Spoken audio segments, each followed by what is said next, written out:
Hi everybody, I hope you're doing well. So this is Queen J and this is episode 27 of 100 Lit, and it has been a very long time since I've been back here, and I really do apologize for the wait, and I thank you for your patience on that. I had a career change. I work as a professor now.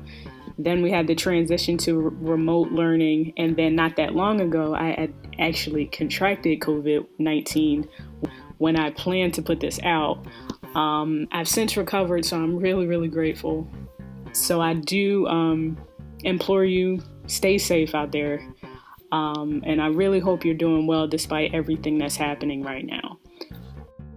So today's episode comes from a book called The Conscious Reader. I'm going to put the link in the description in case you want to look at it. So one of the pieces that really helped my English students this semester was called How to Develop a Good Style. And that is by Patricia Cubis and Robert Howland. And I decided to talk about this because I'm a writer myself. And like many of you, I'm open to improving in some areas because I know there are many areas in writing I'm not strong in. So I'm very open to improving. So without further ado, let's get into how to develop a good style. So Cubis and Howland begin their piece with a very important point, that style is the unique expression of a writer. Now, as a writer, if you're listening to this, that is a thing that's uniquely yours. You know that. Writers can be similar in their writing style, but it's never, ever an exact match, and it really shouldn't be. So if you're a horror writer, for instance, the way you write might be similar to, say, Edgar Allan Poe, but you're the only one that can do what you do and how you do it. You're the one with the picture in your mind, and you're the only one that can show what it is you see. So at the heart, you're writing, that's you, and it's only you. And the style you have can actually be improved. No one's perfect, so there's always room for doing what you do better than you currently do it. So to help with that, there are some things that you might want to look out for in your writing, and we're going to talk about one of them today. So consider the following sentence. It was hot. So what do we know in reading this sentence? The answer, we don't really know anything. So a sentence like this kind of brings about more questions than it actually answers. So you really want to be careful of that. You really want to look out for things like that you might see in the things that you write, because you want your reader to be involved. So overgeneralization tends to disconnect them, and you obviously don't want that. You want them engaged. You want them to finish your book and say it's amazing.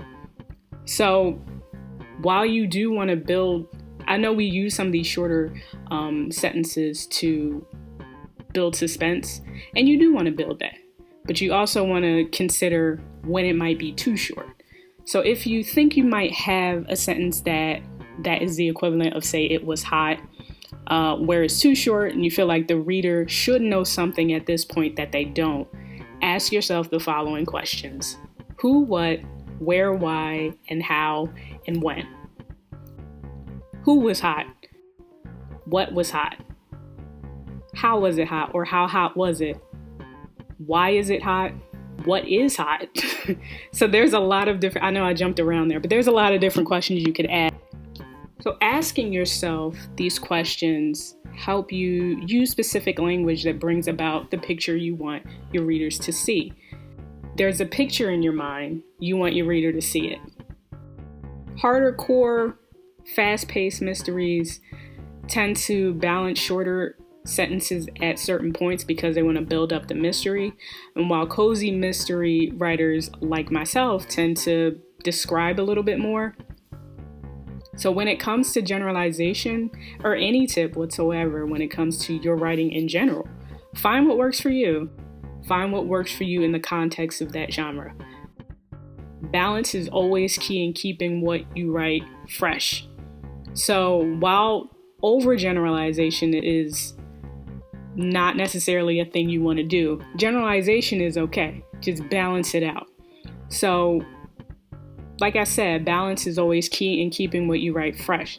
And we'll talk about that next time with avoiding describing too much, which is a thing that oftentimes I have a problem with in my own writing. Before we finish up here, let's look at another sentence. The woman was beautiful. And I'm going to post this on my Instagram. What changes could you make to this sentence to make it less general and more specific? So like I said, I'll be posting that on my Instagram. So leave your answers in the comments. So thank you for tuning in. If you enjoyed this episode, want to comment on it, or for my latest book review, definitely check out queenjreads.com or my Instagram at queenjreads. So until next time, have a great day. Please, please, please stay safe and compassionate and enjoy the books that bring you life. Take care.